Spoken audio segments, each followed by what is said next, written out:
Hello, everyone. Welcome into the press box. We are live from the Red Earth Production Studios right here in St. Charles, Missouri. Tonight's show, built by Kilo Gear.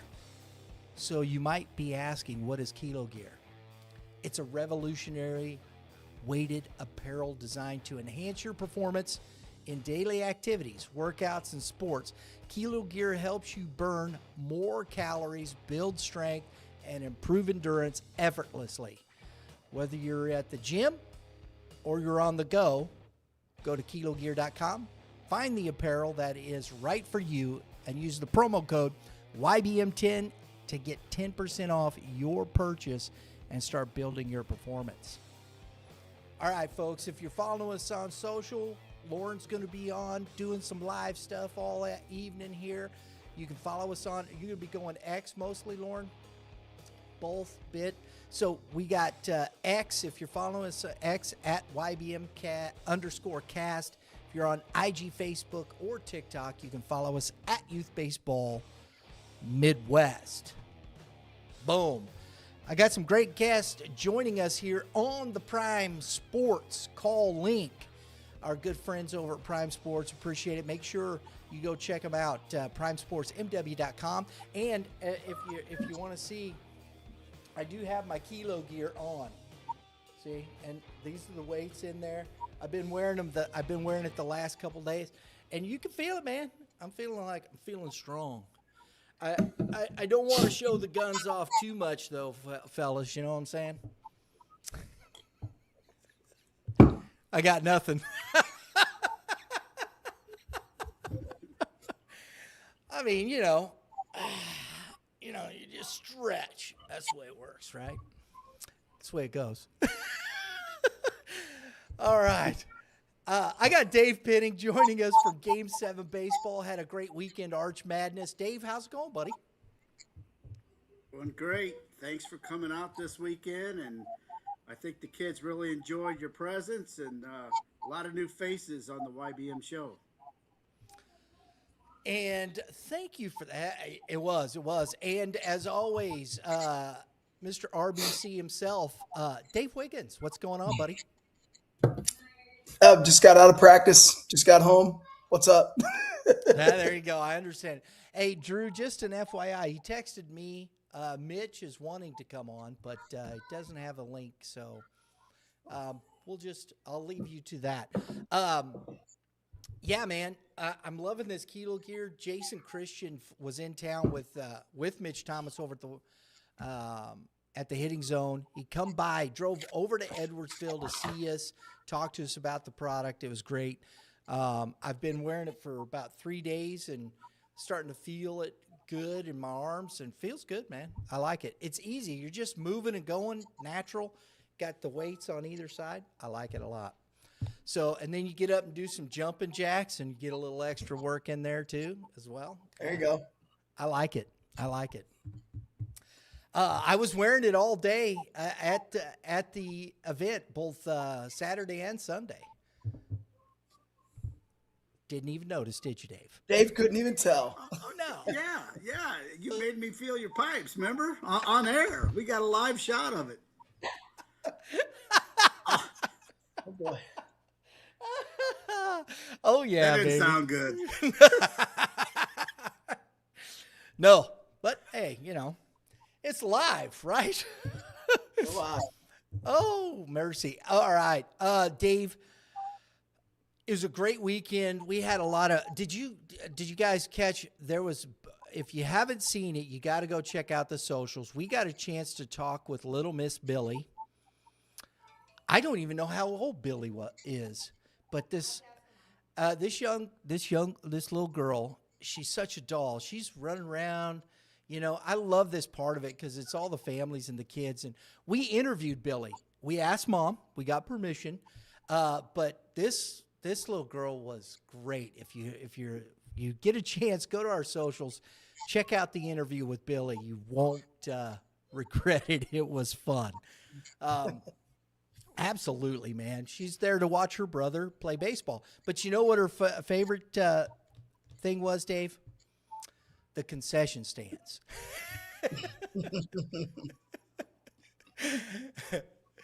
You know, there you go. She's there for the candy. That was great. Um, the tournament pretty successful. All that. The NBA Missouri Baseball Academy, the Mavericks, they won 2 divisions yesterday, 13 and 14. That was a pretty impressive showing from those guys. Yeah, that was a great turnout, like you alluded to when we were chatting up out here before the show came on. Bunch of new faces. It's a great time at Warrenton out there, and uh, hopefully everybody enjoyed it. It was a little cold to get started, but Sunday was a little brisk as well. But it ended up well with the sun coming out, and it heated up nicely. And like you alluded to on the air, Brian, on that Saturday, there was just a nice little aura in the air. Everybody was in a good mood, and everybody happy out to go play baseball, and Mother Nature cooperated with us, and it was a all-out great weekend. Not only at the WAC, we had a very big weekend for Game 7.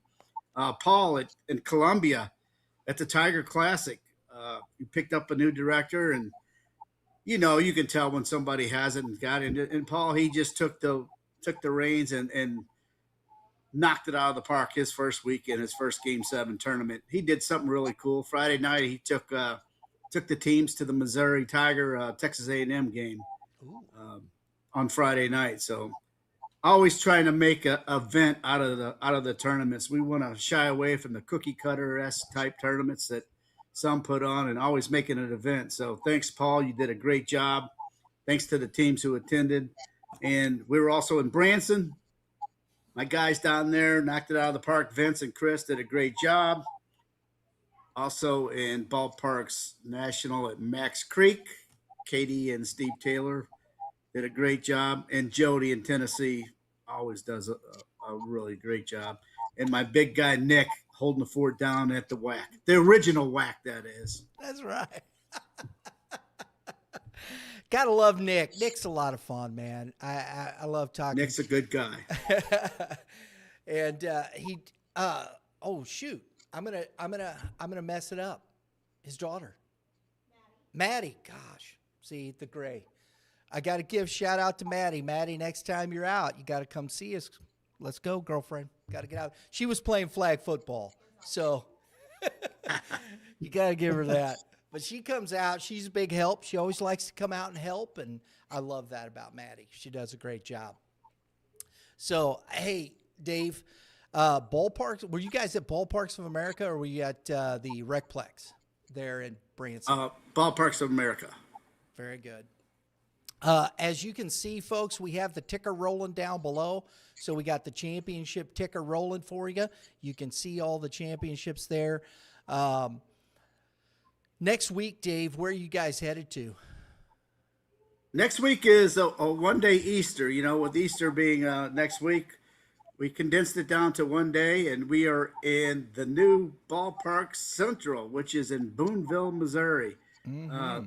You met the owners there over the weekend. Their son was up playing in the tournament. Great guys and girls there. I mean, hopefully Mother Nature cooperates. It doesn't look too promising, but man, I really want to help them guys out. We're there, and then we're also in O'Fallon, Illinois for a one-day event on Saturday, that is. Yeah. I was looking at that. It was nice talking with Eric and Kim, the owners at Ballpark Central there. I stopped by the facility when I was making some rounds. Great facility, turf.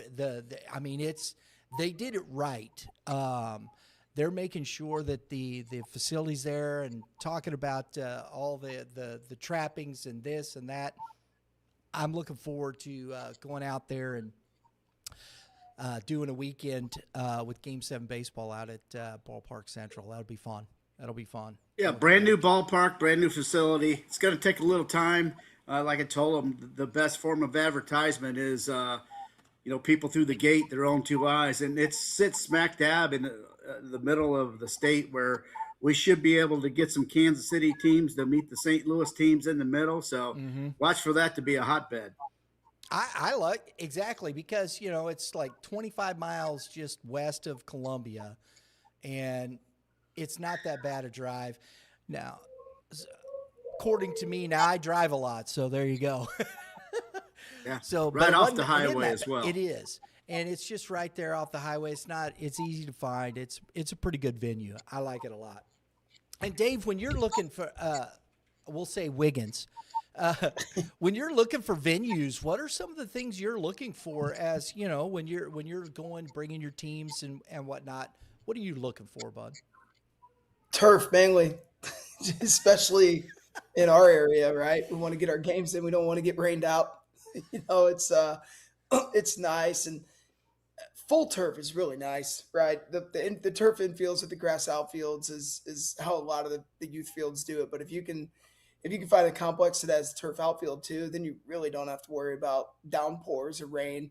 And variety, right? Is there stuff around the park that can be of interest to families when they're in between games? And are there good places to eat? Are there attractions for the siblings? Maybe a playground or something. It's just I'm thinking about like trying to have my kids come to a game that I coach. There's got to be a playground nearby, right? Otherwise, it's going to be hard to keep them entertained during a 5 to 7 inning baseball game, whatever it may be.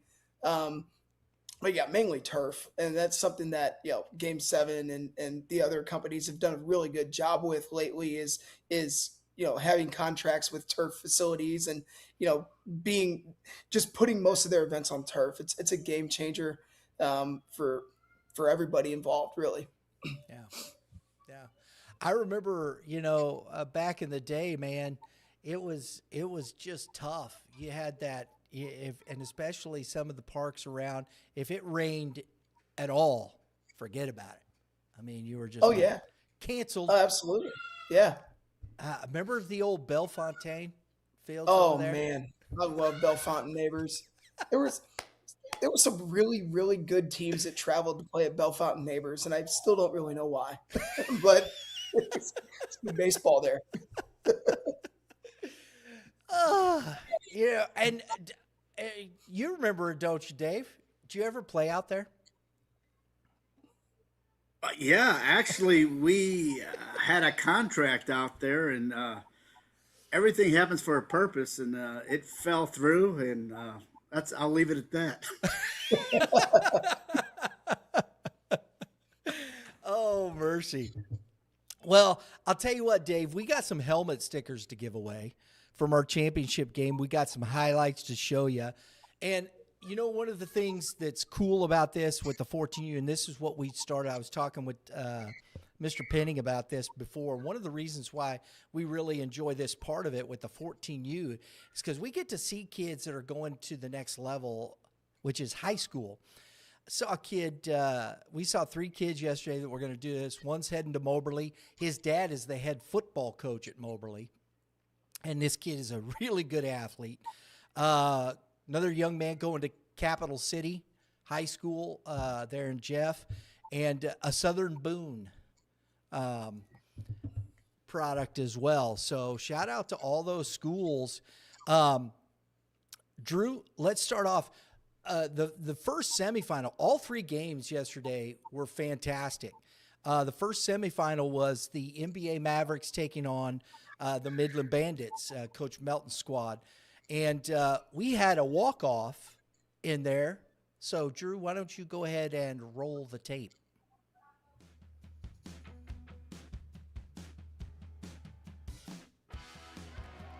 Maddox McDowell at the plate. Line drive over the head of Summer Camp. And that scores the run. That is the ball game. That is the winning run. And a walk-off win for the Mavericks on a smoking single by Maddox McDowell.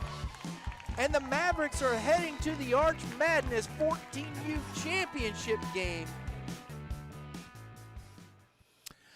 That was fun. And I hope y'all like the call. It's weird hearing myself. It was a good call. It was a good call. Oh, mercy. I'm like, who's that guy? He's weird. But thanks, Dave. I appreciate it, buddy. But, Drew, go ahead and drop the helmet sticker on him. Oh, yeah. I love that. So then we get to the championship game, and we have the Wizards from Russellville, Missouri. You would like this kid, Mr. Wiggins, Owen Shoemaker. He's 14. He's already 6 foot. He's lean. Good fastball, great changeup, swings the bat a ton. This kid come out in the championship game in the first inning and threw 7 pitches and struck out the side. Drew, roll the tape.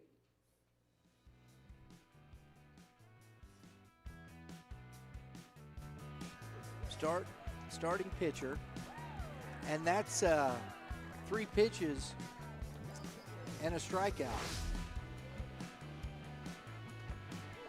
Strike 3.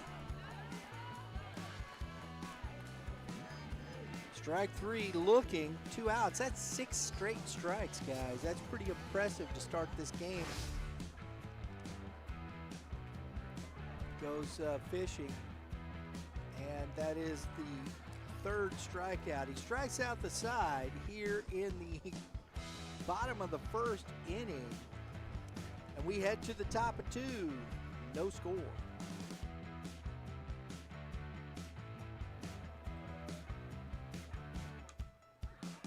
Drives one to deep left field and in the gap and to the fence. Shoemaker on his way, rounding 3rd. The throw is going to come in, and it's not going to be in time as Shoemaker leads off with a triple to left center. Wow. Now, I want to say something here, folks. That triple, Dave knows this, that is field B for Big Boy Field. That is 365 to the fence. So that is a shot for a 14-year-old, ain't it, Dave? Yes, sir. You are correct. And I don't want to get ahead of myself, but B for big, right? And that's we had our first recipient of our I Went Deep at the Whack t-shirt that was given away on Saturday. And it was by the gentleman from the Wizards. And I think that ball was 400 foot. Yeah, it was his battery mate. It was the catcher, Boson, that hit that bomb. Yeah. He's only 13. And he's huge, man. He's a big boy. My God. He must be wearing kilo gear. Exactly, Dave. Exactly. It was really impressive. This young man, Owen Shoemaker, and heading to Cap City, they got a good one. The kid can swing it. He can run. He can throw. He can pitch. Drop it on him, Drew. And we got one more for you. Oh, not to mention, I'm sorry, that Owen Shoemaker was our player of the game for the championship game for the runner-up. So had to throw that in there. If you want to go see the interview, check out our socials. It's right up there. Then our last one here is Tucker Morris going to Southern Boone High School. Drew, go ahead and roll that tape.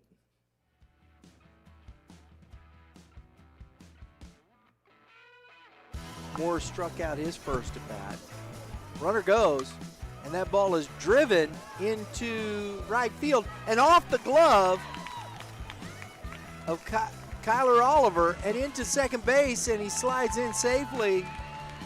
And Falah scores on the 2-out double from Tucker Morris. Not to mention that Tucker Morris went 4 strong innings, shutting down the Wizards for the W in the championship game. He is the brother of Kai Morris, who is a sophomore playing for the varsity Southern Boone Eagles. So the talent runs pretty deep in this family. And he was also our tournament outstanding player. And again, the interviews for those are up on our socials. Dave, is a great way to start the Super 7 series that we've got. We're looking forward. We're going to be at Ballparks of America at the end of April. Looking forward to that. We got some great stuff coming up, and it was just a lot of fun. It was a good weekend. Yeah, it was, and like I said, they appreciate you being out there. Game 7, Dave and I do. We thoroughly appreciate it. And congratulations, my man, on your milestone over the weekend. What is it? 3,000? Yep, 3,000. We did that at the WAC with Game 7 baseball. We rolled over 3,000 subscribers. Appreciate all the fans out there supporting Youth Baseball Midwest. There's a lot of Game 7 fans out there who support what we do, and we appreciate it, buddy. Appreciate it greatly. Yeah, congrats, man. Congrats. That's a lot of hard work. Pays off. Absolutely. And the interviews are always fun. We were giving out, man, baseball cards left and right. I love that part, man. We gave away a whole, we had this, I put together this special pack, had a Nolan Arenado foil card. I know he's not with them anymore, but there was all kinds of Cardinal cards in there. And we had some kids answering the trivia. We gave away some Game 7 T-shirts. They knew, got some kids watching baseball, Wiggins, and they knew who got the first hit of the 2026 season for the St. Louis Cardinals. And it was funny watching these 8, 9, 10-year-olds, 11-year-olds answer when you say, who got the first hit for the St. Louis Cardinals in 2026? And they're like, J.J. Weatherholt. That was a home run, guys. He didn't have the first hit, but they were all enamored with Jet, which, you understand why. He's a dude. But, and so it was a lot of fun. They knew that. It was pretty exciting stuff, and we're looking forward to a great season. We're going to be there, and then Cinco de Mayo at O'Fallon at Ozzy's. We got some cool stuff coming up there. We're working on our partners with Bob Evans being there as well. We're working on a couple other pieces being there. They'll be bringing some breakfast sandwiches. So if you're hungry, that's going to be a positive thing, out there. And we're going to have a good time.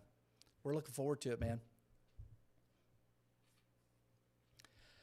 So Nick will be happy with that. Oh, man. So, hey, Dave, buddy, I appreciate you coming on, jumping on here. I see you're busy watching the ball game there. Yeah, I got to root for my Cardinals, right?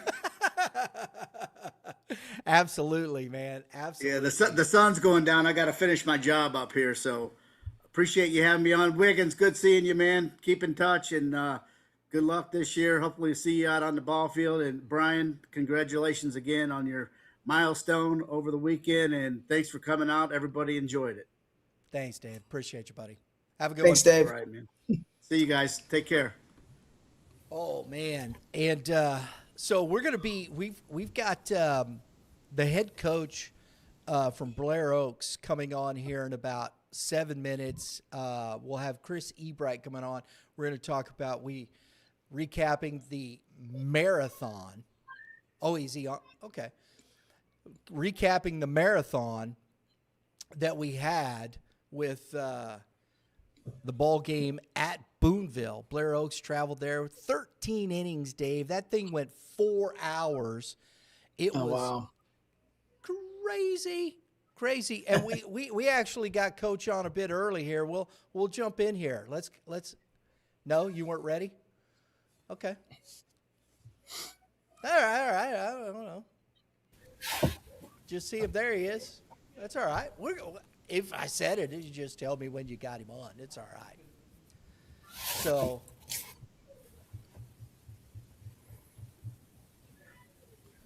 So we've got Coach Ebrite on, and Coach, it was a pretty fantastic game to watch. It was. I'm sure. Did you think it was going to end? I wasn't sure if it was going to be what was the next day, Thursday, when it was going to end, because it just kept it kept going, and you know what? We had our chances. We went up twice, and then Boonville fought back the bottom half of the inning, and it was good for them. But it definitely was a long night. Made the ride home a little longer too. Always, right? Always. Yeah.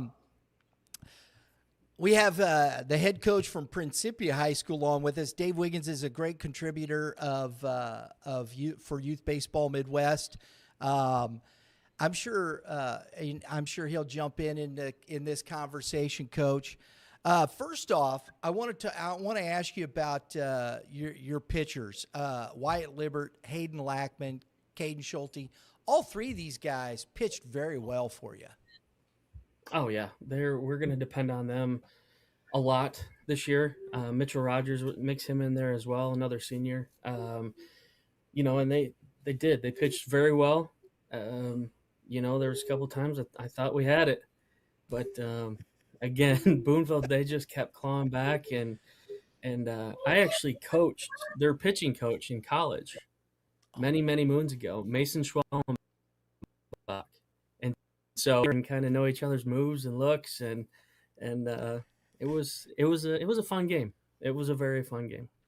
You cut out just a little bit there. It's Schwellenbacher, correct? Schwellenbach, yep. Schwellenbach, yep. Yes. Yeah. His younger brother is in the starting rotation for the Atlanta Braves. Spencer. Oh. Yeah. Yeah. Baseball family. I get that. Yeah. So talk to us so far early in the season. What's it been?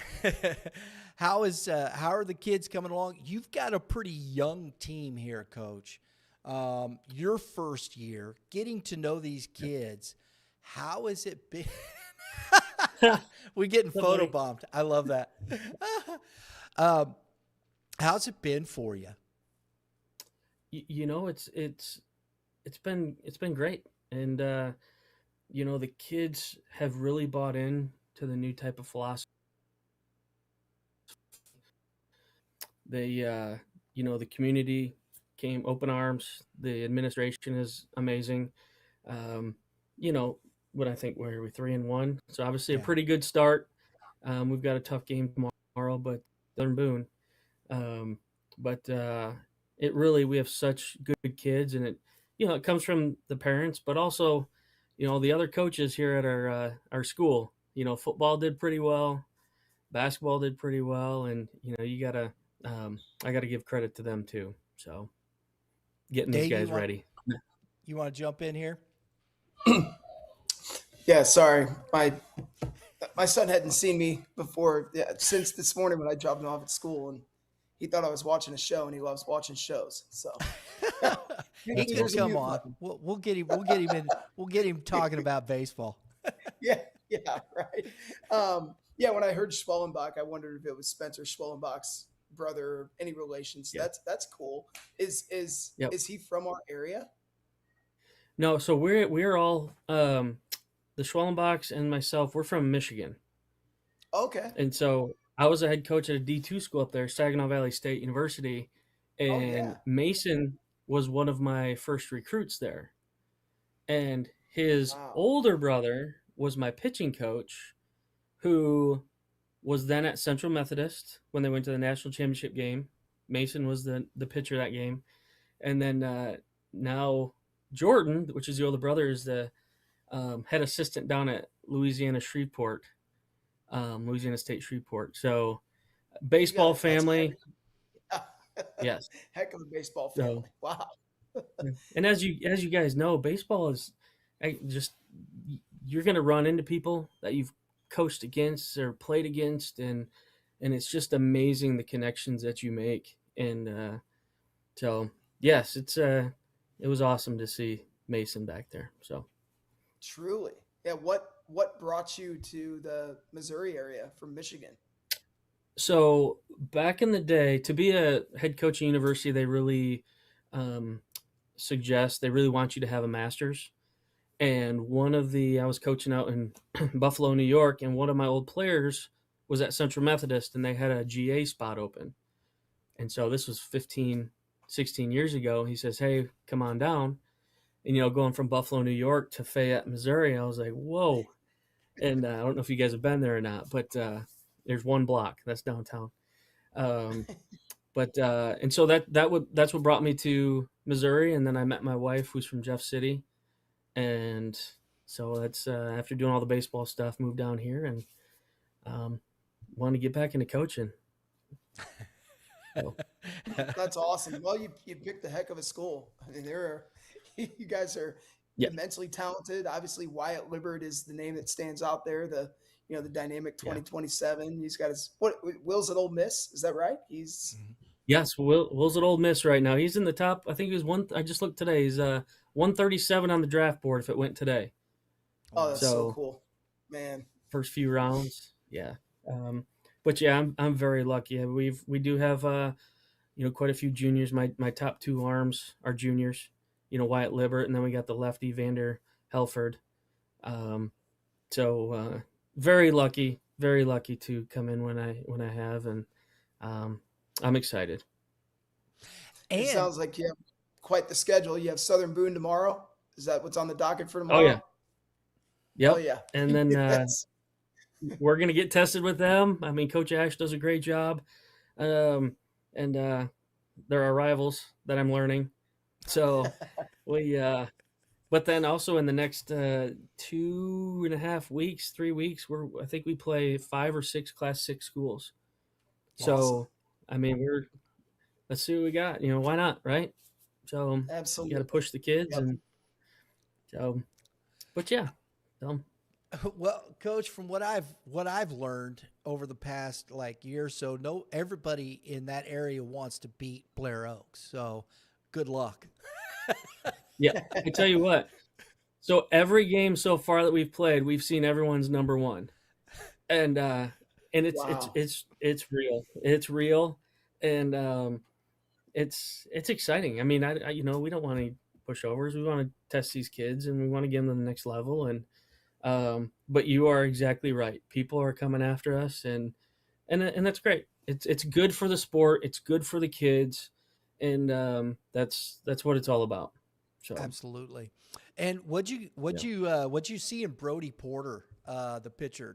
He is their number one there at Booneville. Yeah. Some of our kids played with him in the summer, so we kind of had an idea, fast curve change. And I think he got it up to 90 a couple times against us. I mean, he was pretty pumped. I mean, he's a great kid too. Great kid. I talked to him after he came out. He was playing third, and so I went up and poked him a few times, just to get him going. But yeah, and then they brought in a lefty too, and I forget his name. I apologize if you're listening and you know him, but yes, and they've got a couple arms too, and I think they're gonna I think they're 5-1 now or something. They're not really going to sneak up on anybody anymore. They've got a couple arms. They've got, I think it was 5 or 6 of their hitters that, did very well. So they've got a good thing going. They do. Yeah. The Reeder kid behind the plate, Evan Reeder, not, just with the bat and with that, he did a very nice job. Yeah. But coming back to this, one of the things that I think was really impressive, Coach, was, you said that you go to watch the game on our channel and it says 4 hours and 26 minutes. Okay. So that's including our pregame show, folks. Okay. So, but it was a long night, 13 innings. You guys, you lose in the walk-off. You have to get on the bus. It's a good, 45 minutes or more back home? Oh, more. Yeah, it was over an hour. And I won't talk about our bus driver missing a turn either. So, and then you get up, all the kids got to go to school, and you guys drive to play St. Francis Borgia the next day. Yeah. And what was the outcome of that game, Coach? We won 1-0. 1-0. It was another game that And you could tell our kids we're tired. I mean, I'm gonna have to talk to our AD about scheduling our two farthest trips back to back. I'm gonna have to talk to him about that going forward. um, I mean, majority of our team, they also had football weights. So Oof. that was yeah. So they were. I mean, you look back in the bus, and there were some kids snoozing, which they needed it. And but again, they battled against, and then the next day they out 1-0, and they competed, and we made the play, we made the pitch, and our kids are pretty tough physically and mentally. So again, I'm pretty lucky to be coaching the kids that we have. I think that, shows a lot of character in that respect. I mean, that you can take that kind of loss, have to drive home and sit with that, get up the next day, do all that, drive that far, and go out and win a ball game. You kind of love that resilience, don't you, Dave? Absolutely. That's playing 13 innings is not easy, and being on the losing end of that, and then having to get on the bus and drive an hour plus back home, knowing that you've got a game the next day, knowing that you have football weights in the morning, to be able to turn around and shut a team out, that's impressive. And these are high Yeah. school kids, man. They're kids. They're not grown men.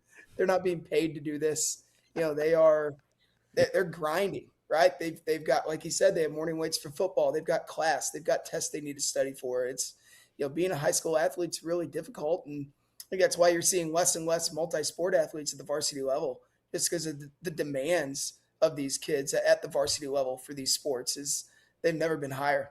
So that's impressive. Yeah, yeah. There is some pressure, from all around. To I'm all about kids playing dual sports. I mean, I think it teaches you how to win in different ways, in different sports, and but there's definitely some outside pressure.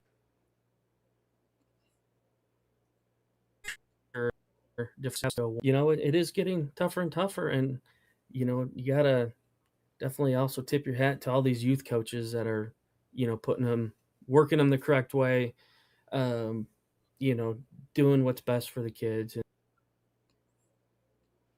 and it's Coach, I got one last thing for you here, and we'll let you go. sure. Um, you're in class 3, which is, Blair Oaks went down in class from last year. They were class 4. Um, how much do you know about class 3? In your thought process, teams that you're kind of looking out for here, and what you're dealing with. Well, we for us, we have the smallest freshman class in over 15 years as a whole, and so that's why we dropped. And we are going to be one of the bigger class 3. I think we made it by 6 kids, Mm-hmm. by 6 kids, and but there's in Missouri, there is such good baseball at all levels. I mean, heck, we just played St. Elizabeth, a week and a half ago, and they had 2 arms that they ran out there that were, touching 90, and I'm like, this is class 1. And so there's good baseball across the board. I only know a handful of the class 3 that I've seen, Mm-hmm. and I do plan on going out and watching some of the top ones, just in case we run into someone. So, but we got to play our best. Baseball's a funny game, Yeah. you can win, and so we'll see. Just south of you, you got a couple of good ones going right now. Fairgrove is 5-0, and Licking back. They've been pretty much around. They're 7-0. I know that, and they got some guys. So and Fairgrove won it last year, so they're back in winning ways. So that'll be interesting. It'll be very interesting. Coach Ebrite, Hey, man, it was a pleasure meeting you. Really enjoyed that. Thank you very much for taking the time tonight to chat with us. Appreciate it. Absolutely my pleasure. And thank you. I look forward to guys. Take Bye, care. guys. Great to meet you, Chris. All right. So, Dave, I want to jump into this a little bit here. Appreciate Coach. It was a fantastic ball game. These guys, everybody up and down. But I want to look at Class 4 real quick and look at some of the we didn't change much with our rankings as we do, but our top 10, Logan Rogersville, they lost their first game of the year to Licking 1-0, which Licking is 7-0 Class 3. They're getting their basketball players back now. So I think Logan Rogersville just going to be – they beat Willard already this week or this past week. So Chillicothe is back to it. They're 4-0, defending state champs. Nevada, the Tigers, always 4-1. Seneca, this is a team that's very interesting. We've worked very hard. We wanted to get Seneca, the Indians. They're way down in that corner south of Joplin towards the border. Tried to get them on the schedule, but didn't really work out. Just some logistics and different things. And Southern Boone we have at 5. They're 4-3. Don't worry about those losses, folks. That's going to happen with Southern Boone, just the way they play baseball. Here's another one that I'm surprised about is the Moberly Spartans. Moberly, they graduated probably 3 or 4 of their big-time guys, and Jackson Angle was one of them. He's at Moberly area doing Jackson Angle things, and they're 6-0. And they beat Southern Boone already. They've beat there was another one off the top of my head I can't remember, but they've put up some good wins already this year. So it isn't just like you're just playing cream puffs. Moberly plays a pretty good schedule. And shout out to Coach Boyer. I like Brandon Boyer a lot. So Excelsior Springs, the Tigers, the only Class 4 team in the Kansas City Suburban Conference. Man. They're in the white, and they're 6-1. Booneville, as he said, is 4-1. Orchard Farm, 4-1.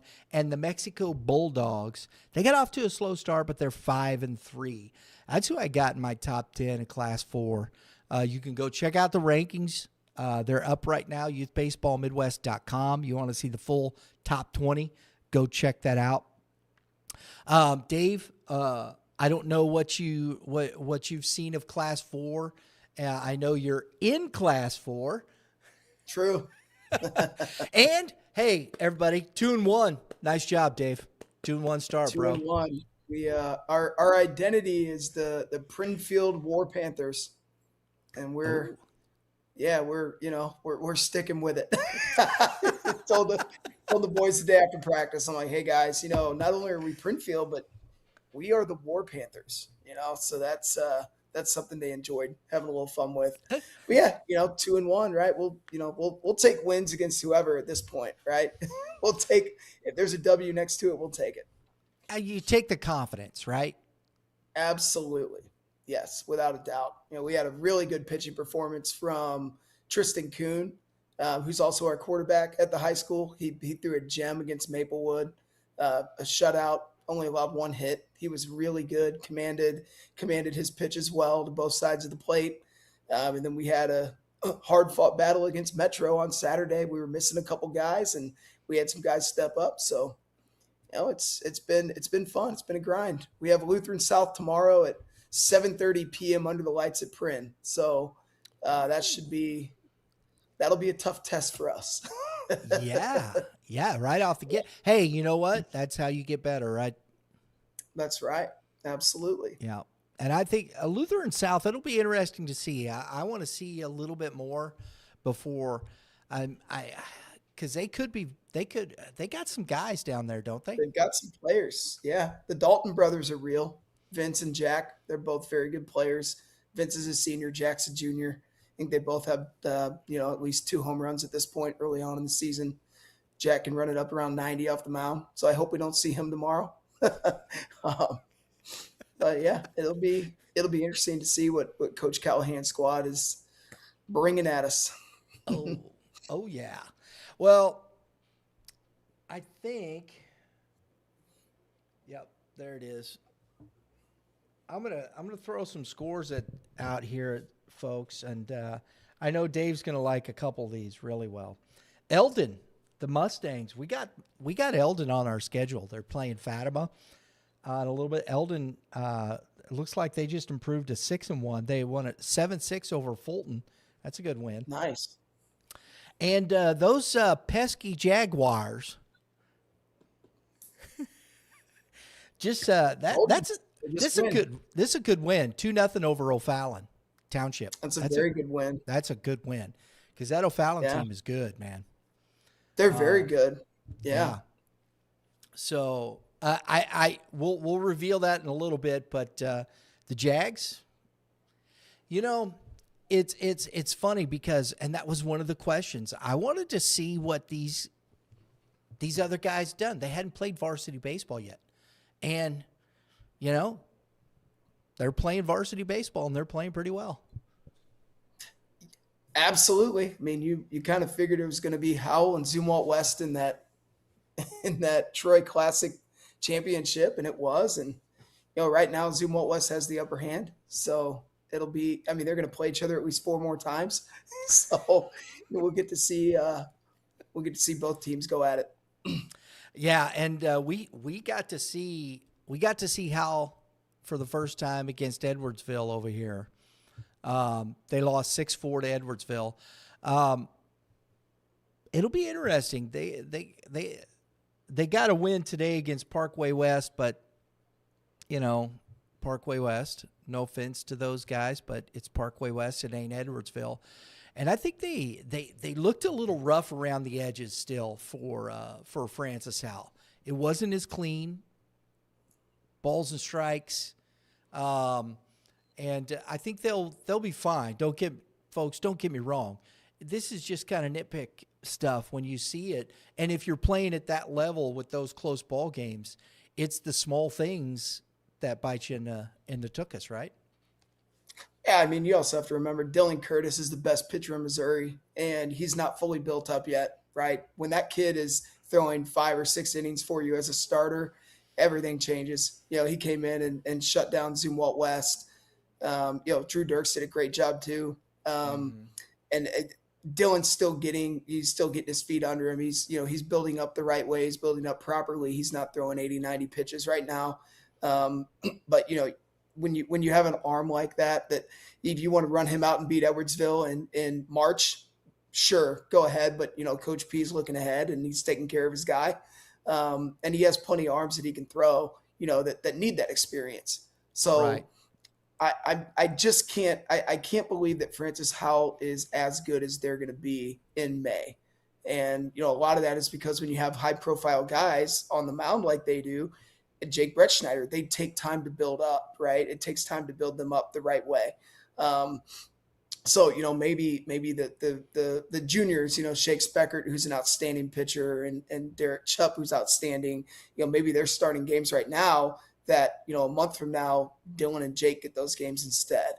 So that's something to look at there as well. Dirks is lights out of the bullpen. Maybe he becomes a starter for them. There's just so much depth there. They'll be playing their best baseball when they need to. And maybe they're looking at it like, hey, we won almost every game we played last year and we didn't get to hoist that trophy at the end of the year. Maybe they're looking at it differently. Like, it doesn't matter how many regular season games we win if we want to win a championship. So, maybe a different approach could be there. I will say that, today, although they did play Parkway West, they beat them 14-4. So it's not like they played a baseball game with them. Brady Tanner, 3 for 4 with 6 RBI, 3 runs scored, and 2 home runs and a triple. So if that's helmet sticker worthy, if you ask me. I'll do it. 2 bombs and a triple. Yeah, There you go. That's setting the pace for the offense there. Drew jumped on that one for you. Yes, he did. Yes, he did. No, and honestly, when we saw them, I mean, they were facing Tony Eberlin, who's going to TCU. Okay, Yeah, it's very good. Yeah, you know, so that's a difference in pitching and whatnot. And they had good at bats against Eberlin. They did. It's a good quality. I think there's some youth there. They got the Campbell kid at third. He was playing third. Yeah. He's young. Chase Rogers is at first base. And then I understand, they had by necessity, Eli Miller is behind the plate and he's still kind of finding his way. Right. And to his credit, he's still hitting very well. Yeah. Kudos to Eli Miller. Absolutely. It's not easy to throw the gear on and get back there, especially catch the arms that they have.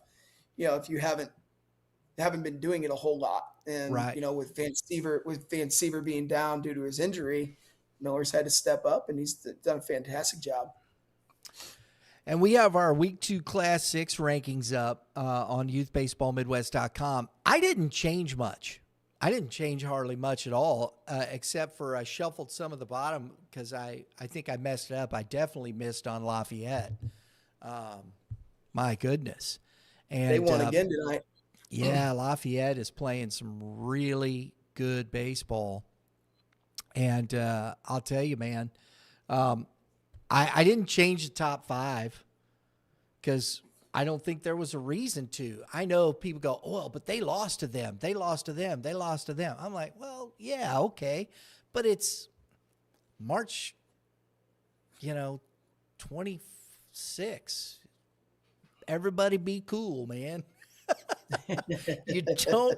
We'll in April we'll know a whole heck of a lot more than we will right now, and that's the biggest thing because there's some really good starts out there. Jackson, I think, is going to be very good. Nix has played very well down in the Southwest, and the Jags. I moved them up. They've been playing. They're playing lights, and they beat a lot of good teams. So. Are they deserving? Yeah. And I think this is one of the things that gets missed in all this, Dave, is there's just very small pieces that differentiate here and there. And any of these teams can beat the other at any time. Well, that's what I was going to say. I think especially what we're seeing in our area, in the St. Louis and the St. Charles area, is we're seeing teams that are in the top 10 playing close games and teams that are out of the top 10. Eureka Oakville today played an 8-inning game. Eureka won 8-7. You're seeing really good teams playing other really good teams that might not be getting the notoriety that those other teams are getting right now. And it's great for our sport. There's good baseball all around our area. No one team is kind of running away with, hey, they're the best team in St. Louis, or hey, they're the best team in the metro area. And I think that's awesome, right? And that's why you can't really change the rankings because I don't think anyone – is Jackson still undefeated? Yeah. I think they're undefeated still. Yeah, I don't think Jackson's I think lost. they might be the only undefeated team in our area, if I'm not mistaken. I think you could be right. Festus just lost today. Festus lost to Notre Dame. They were undefeated up until today. Zumi West lost to Westminster in that doubleheader in that one game. So Eureka's got an L. So there's a lot of parity in our. I think Lafayette only has one loss. Oakville's got a couple of tough luck losses. Like they're playing really good baseball. Do not sleep on Ben Delick. My goodness, freshman hitting 2-hole for them might be their best hitter as a freshman. He is highly impressive. And I like the Simikaitis kid too, man, playing shortstop. Yep. Nebraska commit. Yep. That's a good baseball team. Yeah. Man. Oh, they're very good. Yeah. CJ Lake threw today, and he was really good for 5 innings. I think he only gave up 2 runs. And then Eureka did roar back. Eureka was down 7-2 at one point, or 6-2 at one point. So just shows you there's good baseball all around our area.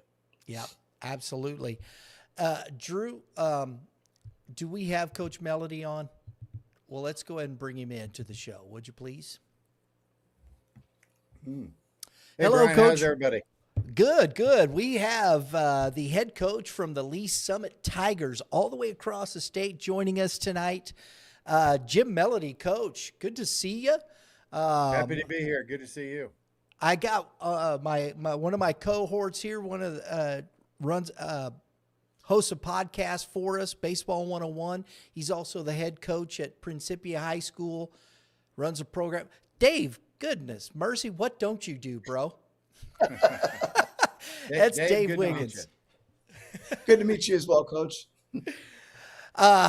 Coach, I want to say this right up front to all the fans and whatnot. We've been looking at the weather, and we decided because of the situation, we had Coach Melody's squad, the Tigers, on for this Wednesday, but due to some weather concerns, and I think we're going to get hit. I think we got to buckle down for this one, Coach.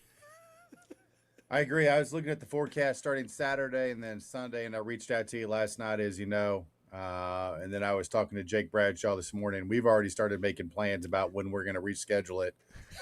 Even though we got turf and lights, it's got to stop raining at some point, and they're calling for just basically all day rain on Wednesday. So we're already looking at Plan B, even though Plan A hasn't officially been canceled yet. I understand. And I know there's probably some chance of thunder boomers, and then you got the lightning opportunity. It can be kind of messy. Look, when you do get that date, make sure you let me know, because I would still love to do it if we can fit it into our schedule. We're tentative looking at April 7th. Every time you do a rain out or a makeup, there's always some suffering and schedule gets backed up. And we looked at next Tuesday, the 7th, and we are both playing a conference game the day before. And both of us are in a tournament that coming weekend. So we will both be in an equal inconvenience. And so I think April 7th might be the day. All right. Well, we'll check the schedule and we'll see what we can do. Coach, talk to us. Your Tigers off to a 4-2 start, which is pretty good. Or did you win tonight? We did. I was going to tell you, we beat Blue Springs tonight 6-1, so we're up to 5-2. Offensively we're doing great. We're putting some runs on the board. Pitching, I got 5 or 6 arms I can count on to keep us in the game pretty well. So we're doing what we should do. I think we had one game that got away from us against Fort Osage, and then we lost to Blue Valley Southwest on the Kansas side last Friday. And they're the real deal. That was a solid win. So, that's a game. We play 5 against Blue Valley Southwest. We'd be lucky to win 3, if we could. But I think they probably might beat the series with us. So they were a pretty good squad over there. Dave, jump in if you want to anytime. Don't worry, Coach. We went over and visited with you, and I want to apologize again. I'm going to do it on air here because we messed it up. And so our apologies to you. We were doing a coach's preview. We had an issue with with some of our technology, and we lost some sound, and so we weren't able to do it. But Coach, I want to ask you about some of the things that we discussed there, and coming into the season. Talk about a little bit of your pitching staff, particular kids and the arms that you do have. Well, we're top heavy. Like I said, I got 5 or 6 arms that I can count on. I have a starter by the name of Bryce Williams. He beat Olathe West last week, which is also another very good team on the Kansas side. He's going to KCK, and he's probably going to be our tip of the spear, our frontline guy that we're going to go with. I have a junior by the name of Garrett George, who's made his first couple of starts. He beat Pleasant Hill in his first start. And then he started against Blue Valley Southwest last week and did a nice job through 3 innings, but pitch count was getting up early in the season. I went in and took him out just a little bit early than what I needed to. I have Micah Patterson, who's a great two-way player, is going to Evansville University. He beat Blue Springs tonight. He beat Springfield Catholic on the opening weekend, so he is 2-0 on the young year. And he's our leadoff hitter and an absolute tear on the bases and the plate. So Micah Williams is great. Out of the bullpen, I got two heavy arms that come in, 88 to 90, Anthony Velasquez and Aiden Rosen, and I just alternate games and save situations for those two. So if I get the lead and I get one of those two guys the ball, the game is probably over. And then I have Sam Martin, who's rehabbing an injury early in January. He was working with an off-season coach and doing those max effort pull downs, which I absolutely hate. That's another great conversation to talk about how stupid pull downs are. And so he's rehabbing an injury because his off-season coach wanted him to do max effort pull downs on January 4th. And so once he comes back, we'll be pretty solid. He's also a Truman State pitcher. So that gives me 6 college-bound pitchers that I can keep me in the game. Oh man, that's pretty good. And offensively, and just talking about it, looking at that when you were playing Olathe West, you put up 11 runs on Olathe West as well. We did. We hit the ball very well. Olathe West helped us a little bit, so I can't take all the credit. They contributed. I think they kicked one and walked a few guys. But, like I said, Micah Patterson leads us off for us. TJ Boston, who's going to Drury, who has amongst the quickest hands at the plate that I've ever coached. He gets that bat through the zone very quick. Dominic Thompson is batting third for us. I think he had 4 hits against Olathe West. He had 2 tonight against Blue Springs. He's going to Truman. He's going to be a shortstop. He's one of the kids that interviewed with us that we met. Mm-hmm. Dayton Masters is hitting fourth for us. He's going to play football at UCM as a free safety. But he's every bit good at baseball if he wants to. He just sees the ball so well with his vision. And then as we go down through the rest of the lineup, they're solid hitters in there they go. But my first 6-7 guys are pretty solid. And then I got a pretty solid guy, Jillian Wooster, batting ninth. I like to turn the lineup over with. He's not your normal 9 hitter. He's probably really a 2 hitter. But I got him at 9 hole. That way somebody's on base for Micah when the lineup backs around again. So Micah has somebody to drive in. So no, I like my lineup. Kids play hard. And so we'll be pretty solid, I think, as we go through the season. Love those football kids, the toughness, They do. I grit my teeth during the season. I'm the PA announcer for the football team also. So I grit my teeth when they're playing, and I want to get them through the season healthy. Oh, man, I love it. I do. They learned how to compete. There's a tough-ness to them. I agree 100%. I just want to keep them healthy. Absolutely. Coach, you're in one of those conferences that's just, it's brutal. With the KC Suburban Gold. And I'm looking at the records so far. Blue Springs South is 5-1. Liberty North is 4-1. Ray-Pec 6-2 on the early season. They're playing good baseball right now. You guys are 5-2 now. Lee Summit West. Now this isn't today's game. So if I'm off one, forgive me, folks. Mm-hmm. And then below that, Lee Summit West 2-4, Staley's 2-5. Both of those teams are still very dangerous. Where do you see yourself in this? I mean, this is a brutal conference. Yeah, everybody knows that. I caught the tail end of the conversation that you were talking about the good baseball over there, and that is true. But I welcome anybody to come run through the gauntlet of the Suburban Gold Conference. It is, every team is legit. They are loaded. You go look at the state titles just in the last 5 or 6 years, they're all coming out of the Suburban Gold Conference that is over here. There's not an easy game. Like I said, we played Blue Springs today. We beat them 6-1. They're struggling a little bit, but we just scored one here. We didn't have a big inning to get it done. Then we got to turn around and play Liberty North, on Wednesday.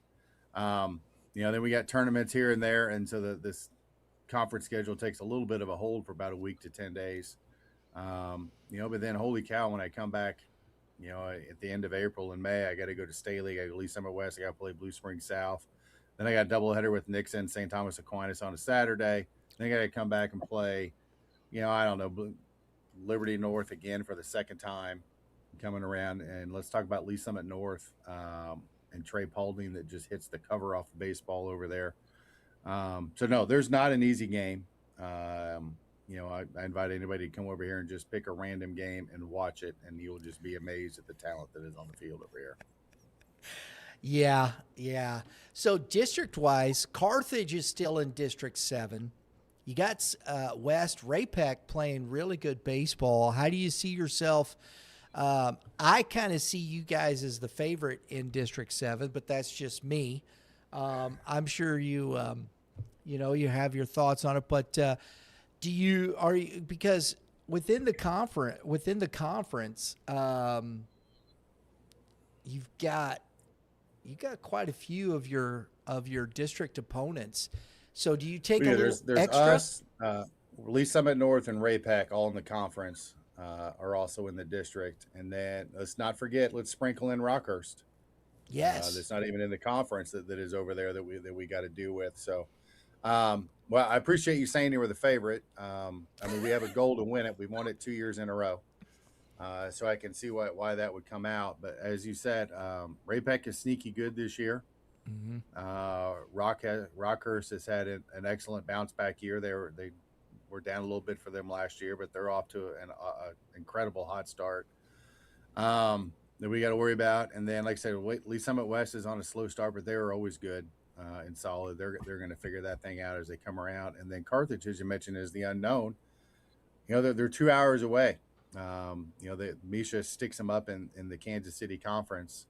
And so they're always the surprise. We did schedule them in a non-conference game this year just in case.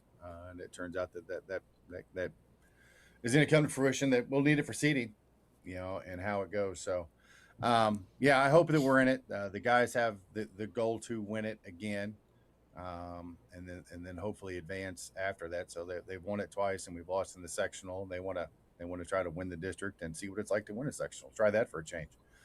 And see what happens. But like I said, our sectional is going to be on the north side of Kansas City, where we're going to have a Liberty North. We're going to have a Liberty. We're going to have a Staley. Somebody up there that's going to be waiting on us. It's going to be a solid squad as well.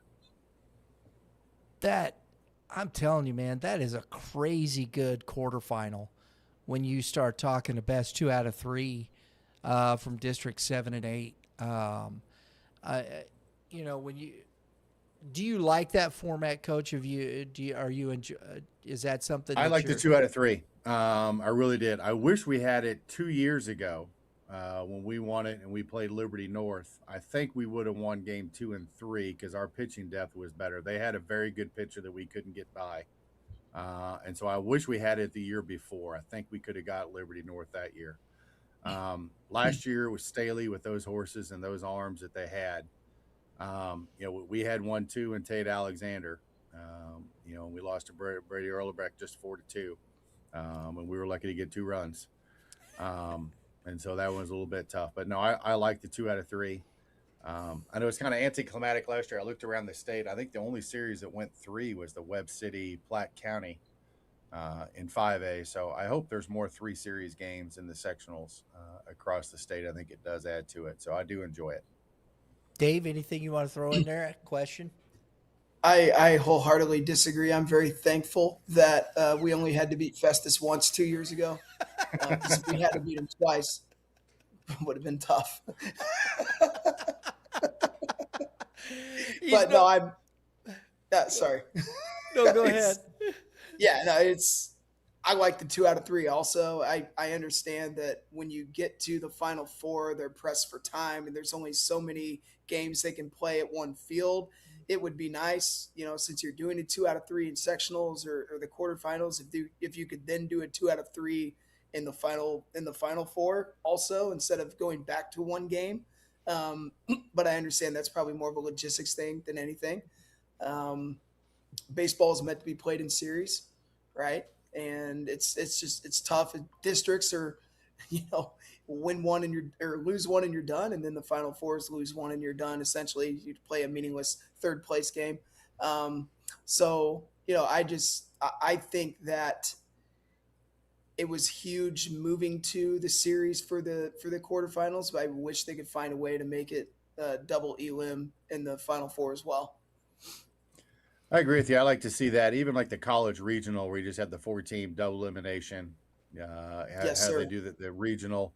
I think what it's going to happen, if that happens, Misha's going to have to divvy up the sites. You can't do Without a doubt. all classes at the same site in a week.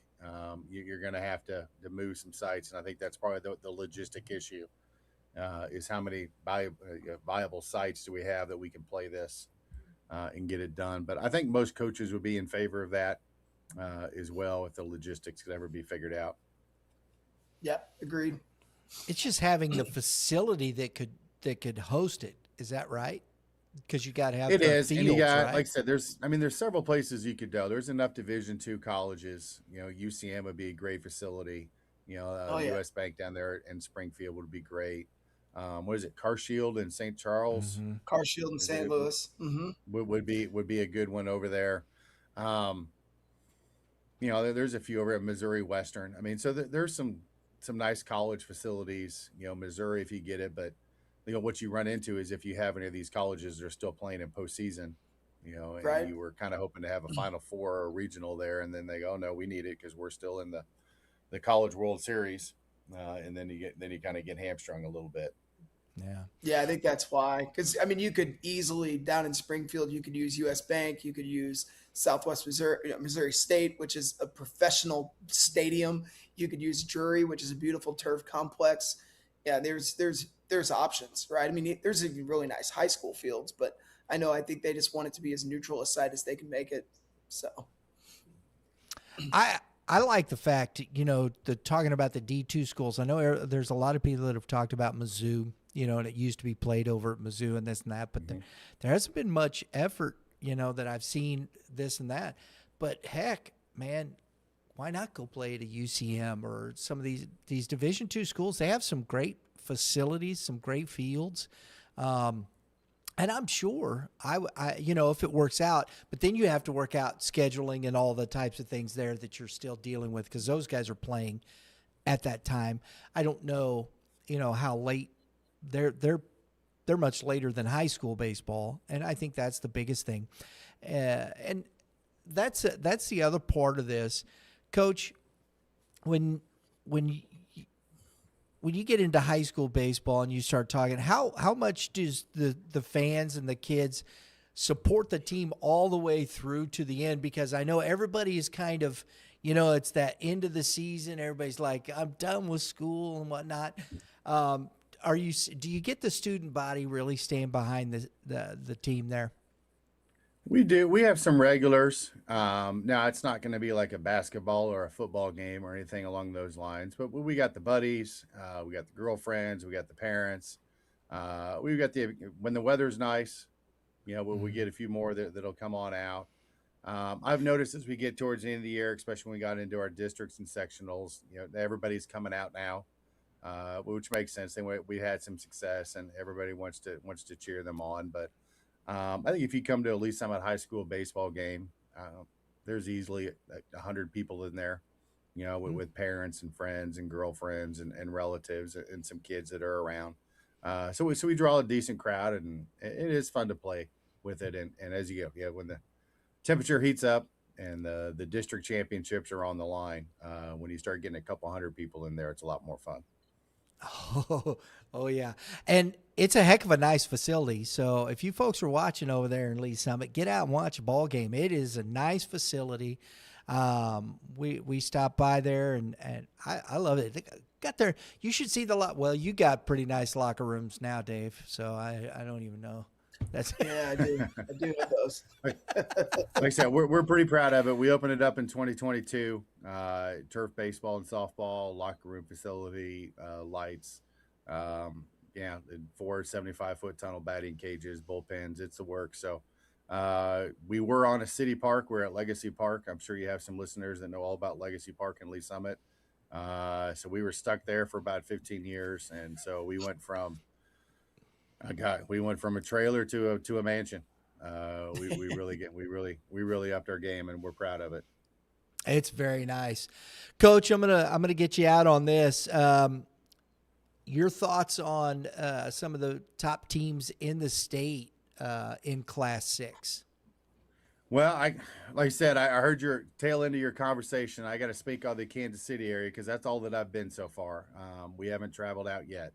I know Blue Springs South is the defending state champion, and they are very good, and they got many of their key players back. So I do think the state title is going to have to go through Blue Springs South. You mentioned Ray Peck. They're off to a very sneaky good start. I'm not sure Coach Lurch was expecting that.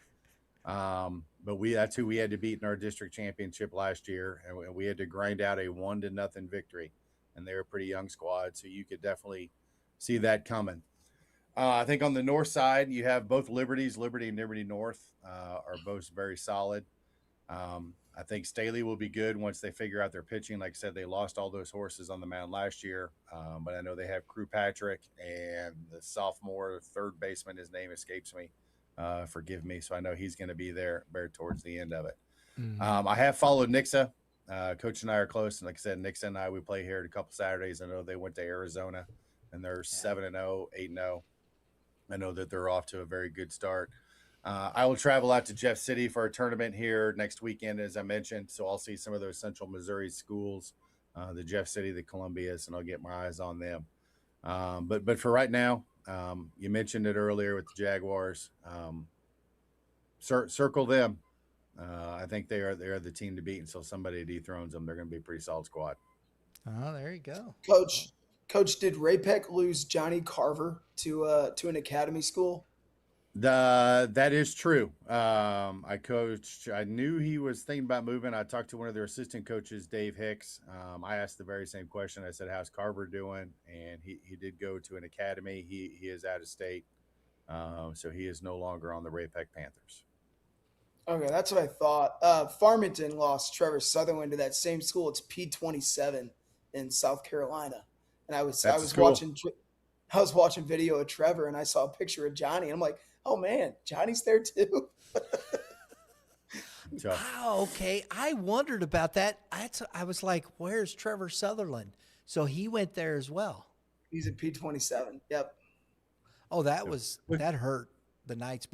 Sorry. The start that Ray Peck is on without Johnny Carver anchoring their pitching staff. I think again it's hats off to them and Coach Lurch. I think they're off to a pretty good start. Absolutely. We do have we are going to visit Ray Peck this year because we wanted to shout out to Coach McElliott. It's his last season at Blue Springs. So we played tonight. Yep. And we weren't able to get to his house. So we're going to do the next best thing. We're going to go to Ray Peck, and Blue Springs is visiting Ray Peck. And Coach Hicks is like, heck yeah, we're bring it on. Let's go. And Coach Lurch met him at the Coaches Association. Both heck of a good guys.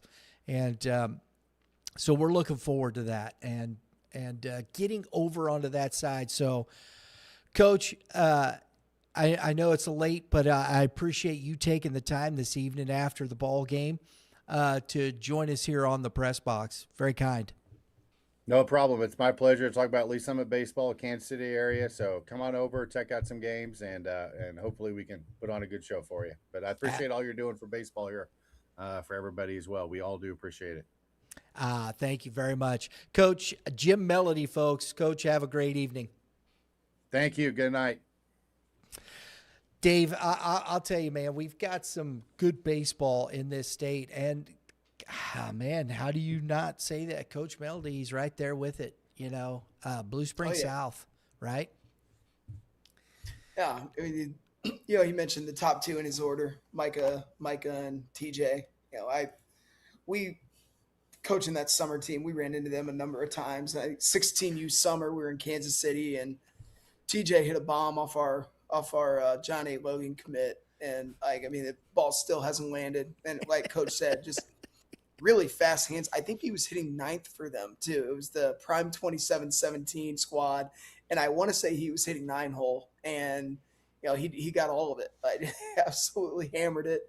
Micah was hitting leadoff, and he actually pitched that game too. So having those two guys at the top of the order, and two seniors that have played at a very high level for a long time.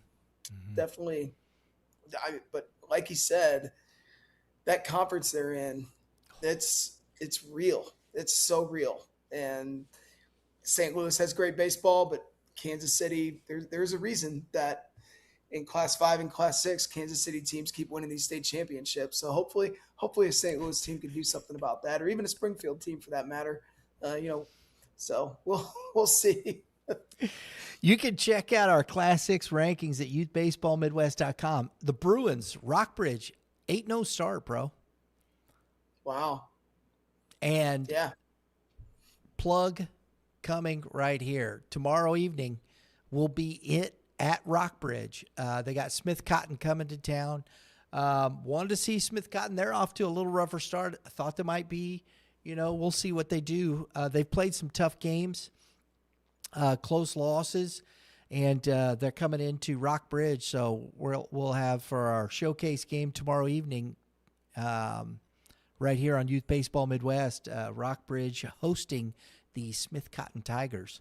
I think it's going to be fun.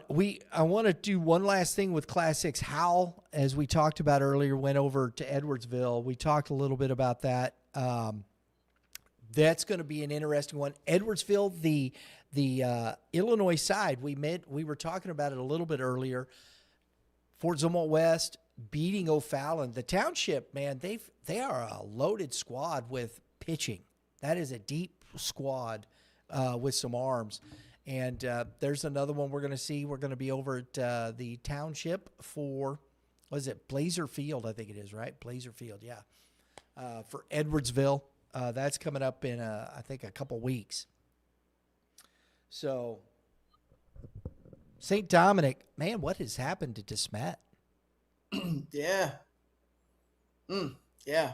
What they beat them 4-0? 5. They shut them out, right? 4-0. 4-0. And St. Dom played 2 hard-fought games, just 2 days ago against Webster, and used a lot of pitching. So the fact that they shut out the Spartans on Monday. Let's see. I'm trying to see who pitched for St. Dom. Noah Price. Let's go, Noah. I'm a big fan of Noah Price. I love Noah Price. He gets on the mound. He pounds the strike zone. Just, one of those old school types that is just not going to give you anything. So 4 innings, 4 hits, no runs, 1 walk, 4 punchies. And then the younger Kilcohen got the 3 inning save, only 1 hit, 2 strikeouts, no walks. So you threw 7 innings, you walked 1 batter. Usually things are going to go well for you. Don't give free bases. I mean, can't do it. Do not. Brandon Ott pitched really well for DeSmet. He threw 4 innings, 6 hits, 1 run, 0 earned, 1 walk, 5 strikeouts. So you had you had quite the pitcher stool there between Ott and Price for those 4 innings. Yeah, DeSmet's struggling. They're having a hard time scoring runs. They're out of the gate slow. It'll be interesting to see, and they're in Class 5 too. And I think they're playing pretty much their regular schedule. They're young though. They young, are. Brian. I agree. Anthony Rodriguez only a freshman. He's their starting third baseman. Charlie Willie's a sophomore. He's their starting first baseman. Hornberg, I believe, is only a sophomore. I mean, they're young, so they'll be all right. I like it. I like having the youth up on the V squad though. I like that a lot. Challenge them. My boys from Zumwalt East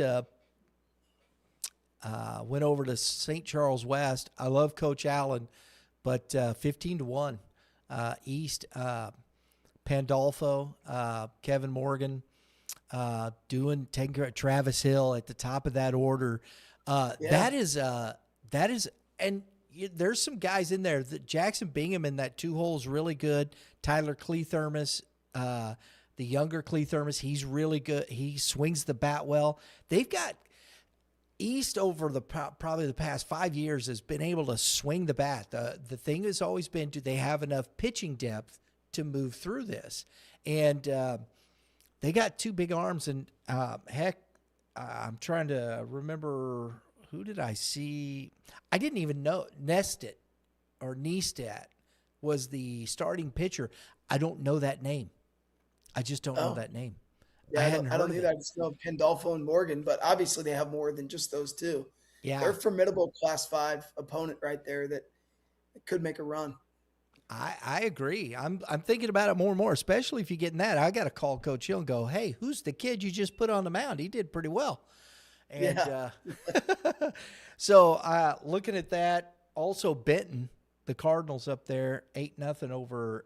I love this, man. This is one of the best, the Spoof Hounds of Maryville High School, What a name. right? How Wonder how about they that? came up with that one. I have no idea. 11-8 Pacific over Farmington. We saw Farmington, and that's where I'm going to go start with this. We saw Farmington against Cape Central this past week. Went down there for a YBM showcase. Head coach Steve Williams at Cape Central, big shout out. He's doing good things. I think that Cape Central team's going to be a tough out. He's working. They got some talent. They got the Owasco kid, sophomore playing third, talented.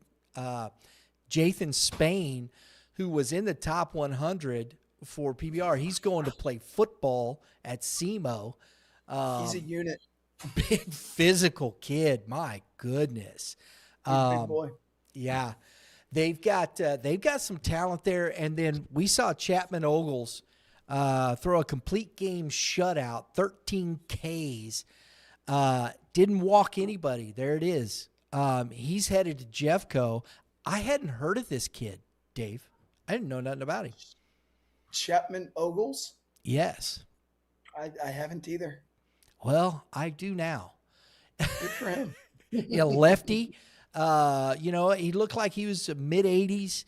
The changeup was fantastic. He had those guys off balance. Cooper Tripp at the top of that order can swing it too. Yeah. For Farmington. Yes, he can. Yes, he can. They couldn't hardly figure it. They couldn't figure it out. They barreled a couple here and there, but for the most part, Ogles had them, and just a heck of a performance. It was a 1-0 ball game. It was so funny, Dave, because the night before we're in Boonville, we go 13 innings, 4-hour marathon. The next night we're down at Cape Girardeau, and we have a 1-0 ball game that went an hour and a half. Gotta love it. Gotta love it. And so a lot of fun there. We'll look at our Class 5 rankings are up. I did make one change here at the top. I put Willard at number 1, and I dropped Platte County. They're 4-4. They've taken some tough losses that I think maybe they're still trying to figure it out. Maybe I didn't drop them that far. They only went to 6 because St. Pius X is off to a big-time startup over there. And that's going to be an interesting one over in Kansas City, along with Summit Christian. They're still in the top 5. Of course, Rockwood Summit right down here. We're going to have Rockwood Summit on the schedule. I'm looking forward to them. What do you think of Summit? They keep winning. They keep winning. They've got, they have senior leaders. They've got, 4, 5, 6 or 7 senior leaders in that lineup that also kind of anchor their pitching staff. They've got some younger arms that I think are also helping them. They're always good. They're always talented. You have Dingus and Schneider, who have literally played varsity baseball since they were like 4 years old, it seems. Who just they can hurt you in so many different ways. And obviously Caden's little brother Grant's up there. They're just good. They're a good team. They don't give you much. They play tough. Coach Schneider does a great job with those kids. They're never a team that you look forward to playing, except for if you're looking for a great ball game, then you do look forward to playing them. But if you want to get some dubs, you don't always want to get them on the schedule. Here's another one locally, Dave, that I think is going to be interesting in Class 5. I've got them up at 13, but Coach Kratz has MICDS playing some really good baseball. He's got some talented players on that team. And one of the most talented pitchers in the Metro Conference, Harrison Sikorsky, is still coming back from injury. He might not be able to pitch until May. So he's down, one of the better arms in the area. But LJ Triplet, I talked to LJ the other day. I can't believe how tall and how big he's gotten. Headed off to Southern, just an just outstanding athlete. Luke Condren, the lefty, going to Notre Dame, and they've got Sam Dybel, who's the super sophomore. Like their catcher is really good. I can't think of the poor kid's name, but he's really good. Like they're good. Dunham McGahee at third. Like that's a team that it's funny. They go to Class 5, but they instantly, if you're a Class 5 team, you're instantly worried if they're in your district, even though they're going from 4 to 5. When I was still at Webster and Condren told me that they were moving to 5, I was like, oh man, I just got rid of Vianney, and now you're going to step in. Thanks. And they are in District 2. They are. And, Melville, how about Chaminade? Shami's playing great baseball. Shami is really – Calvin Stancic and Henry Ladenberger are torching the baseball. Henry's always had pop. Henry's played varsity since his freshman year. I think he has 3 or 4 home runs already. Calvin's only a sophomore. Cooper Brown's pitching great for them, headed off to Mo S&T. Jonah Copley's been a starter for them as a freshman. They were young, and now they're not as young. A lot of those kids are now seniors. Oh man, the shortstop, who's also one of their best pitchers. Wow, that's terrible, Dave. Come on, you guys know his name. There's like 4 of these kids, 4 kids with the same last name in the same class. It's Jackson something. Oh. It's Jackson something. Hang on. I think it's Jackson Smith. I will let Jackson you know. Miller. It's Jackson Miller. I'm sorry, Jackson. It's Jackson Miller. Yeah, Jackson's one of their best pitchers. He's their shortstop. He hits a top of the Senior. order. Yeah. Yeah, Ben Hyatt going to Rockhurst. Like, watch out for Chaminade. They might not be the doormat of the MCC anymore. They're senior heavy. They are. This is they're 6-3. That's a pretty good start for Chaminade. They've not had that it is. in a while. That I've seen. They're a team. They're going to be tough. Yeah, they're going to be tough. Yeah, I think the MCC is up for grabs to a degree this year that maybe hadn't been. I think Vianney, not Vianney, but I think SLU's the favorite there. I do. I think SLU's just Vianney's still a little young, although they could beat anybody. Especially Van Hook on the mound.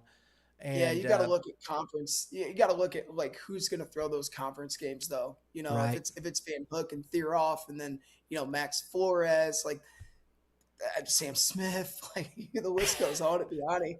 But I mean SLU, Cole Chambers, Michael Strong, Brady Nolan, James Bodendistel. I mean, SLU and Vianney, in my opinion, are the class of the MCC until someone proves otherwise. I don't see either of those teams sweeping the other. I think it'd probably go 1-1. Yeah. That's gonna be a good series. Yeah, that's good theater right there, man. That Yeah. is. That's good theater.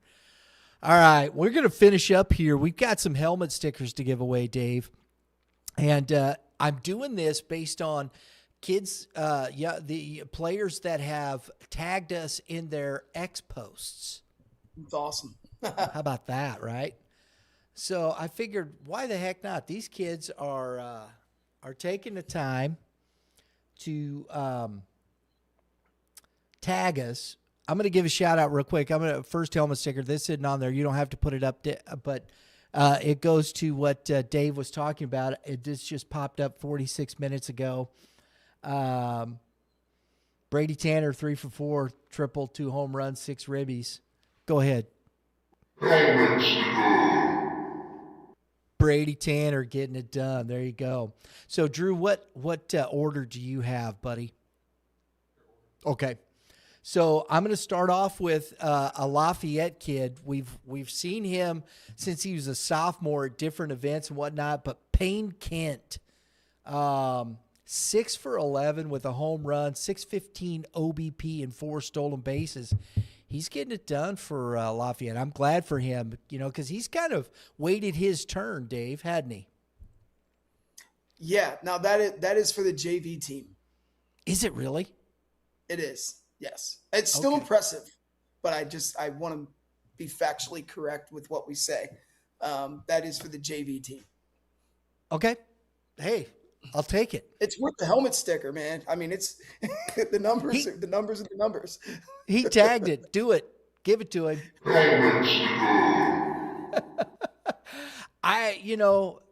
Payne Kid, he works hard. This kid just puts in the work, does it every day, and keeps working hard. So kudos to him. He sure does. Yeah. Next on the list is a young man we met last year, actually, at a PBR event, pitching against Carthage, the aforementioned. That's what we were just talking with Coach Melody about. Carthage is 4-3 to start the season, and they ran into an East Carter, a Class 3 squad, and Mr. Brady Smith goes 4 2/3, 9 Ks, 2 walks, 4 hits, 3 runs, working that fastball between 90 and 93. Go ahead, Drew, drop it on him. That's a big-time arm, Dave. Big time, yeah. Headed to Wichita State. He was at Van Buren last year, transferred to East Carter. Yeah, he can chuck it. He can flat out throw it. He goes to Tread Athletics, for assessments and training in the off season. He's a very hard worker. See a lot of his Twitter posts, and he's really come into his own over the years. Absolutely. And last one here we have from a young man with St. Pius X, the Warriors up in Kansas City, Logan Latier. He's off to a strong start. 6 for 13, 3 extra base hits, 5 ribbies, 6 walks. His average is 462 with an OBP is 632, and he's slugging 769, going 6-1 over the first 7 games of the year. He's also a building champions kid. So, Drew, go ahead, bro. That's getting it done, Dave. I'll tell you. Never gets old. Sorry. I love helmet sticker. Man, Logan Latier, that's impressive. Yeah. I hadn't heard of this young man. Of course, go ahead. And his team's winning. They're playing winning baseball, and he's a part of it. Exactly. And they are. And St. Pius X off to 6-1, Class 5. They've got some arms up there. It's going to be, we're going to try and get some more. Maybe we're going to try and reach out to the coach up there, see if we can get him on the press box here and chat him up a bit, Dave, and see what's going on. But that's it for the press box. We got some. We hope you enjoyed the program. We're still working out all the kinks and the bugs and trying to cram and put the right things in there and make sure that it's enjoyable. We hope you get as much information out of it as we possibly can.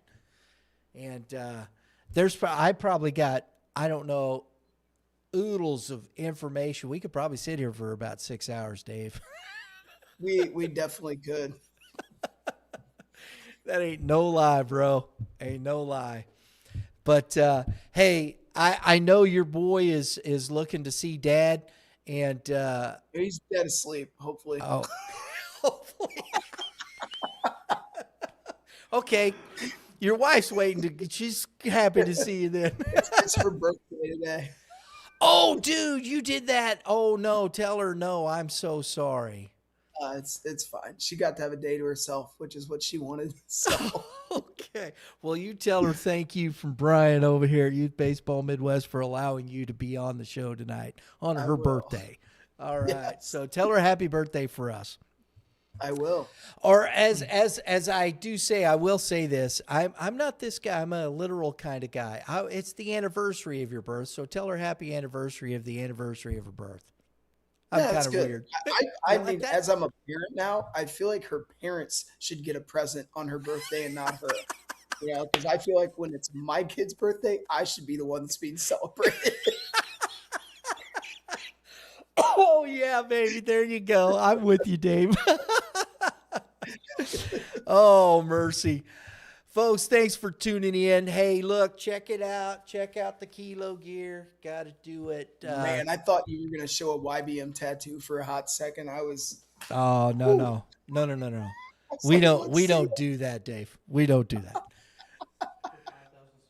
No. We ain't doing no tattoos. Ain't nothing. I ain't never done it. Ain't gonna do it. But it's not that.